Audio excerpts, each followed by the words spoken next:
Hi, welcome to Forbes Newsroom. I'm Diane Brady. I'm with Maggie McGrath, editor of Forbes Women. How are you doing? I'm well. How are you?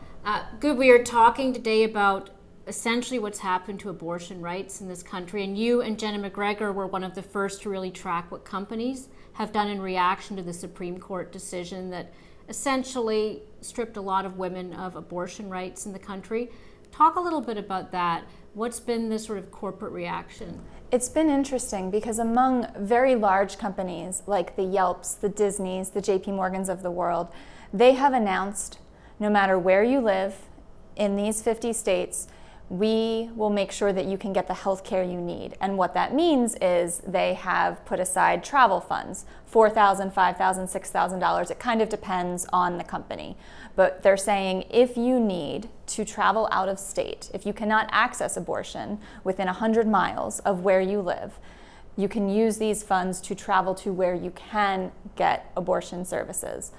Now, are they also providing the time off? That's a question. And the other big question, I just talked to a lawyer the other day and I was asking about smaller and medium-sized companies, the legalities of this, the interstate travel implications. Yeah, because it's not clear if they are legally able to do this in many cases. Is that not true? Well, there are the aiding and abetting laws that we have popped up in Texas and Oklahoma. So is Disney and JP Morgan aiding and abetting abortion, and are they legally liable? I think that's a question that the lawyers at those companies are working on, but the ground is moving under these companies as we speak. There is legislation that has been proposed, and then there are stays, there are lawsuits and countersuits. So I think companies of all sizes are trying to figure out what can we do, what should we do, because once you speak out on this issue, you're on the record. Well, that's a great point, because certainly there are a lot of big companies have spoken out, a lot have not too. And has there been a divide when these are very personal issues that have now become in the public domain?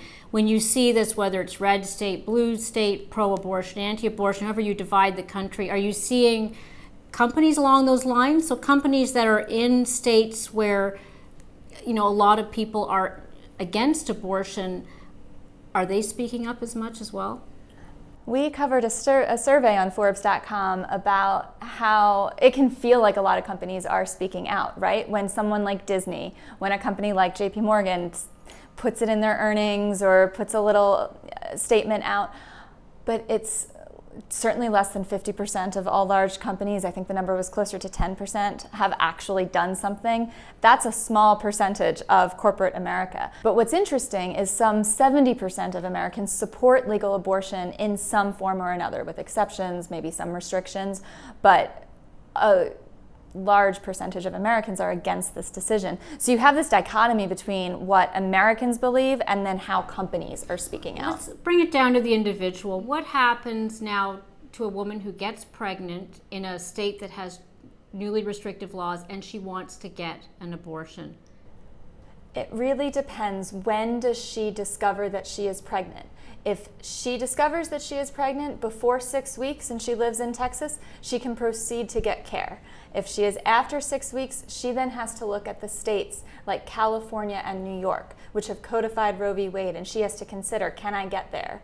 Can I fly there? Do I have the money to have an overnight stay? Will she be punished for going there?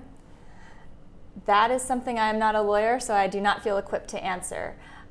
With the aiding and abetting laws, if someone helped her, in Texas, let's pick on SB 8 because that's been in effect since September. Would the Lyft driver who drove her to the airport be held liable? Well, Lyft has said they would cover the legal costs. I don't know that anyone has brought suit yet at this point in time. But again, the ground is shifting under us. A lot of this legislation is very, very new, and the effects and ramifications are still playing out. Do you have any particular advice? Somebody's watching, they've Googled this, whatever, they've come to us. What do you tell them by way of at least next steps? There are abortion funds. If you cannot pay for it, if you do not have the money and you are in a state that has severe restrictions and you find that you need to go somewhere else, the National Network of Abortion Funds will provide information for you to get the support you need, the financial support you need, and the logistic support you need to get the care that you want. Great. So we're talking with Maggie McGrath, Forbes Women. I'm Diane Brady. Thank you.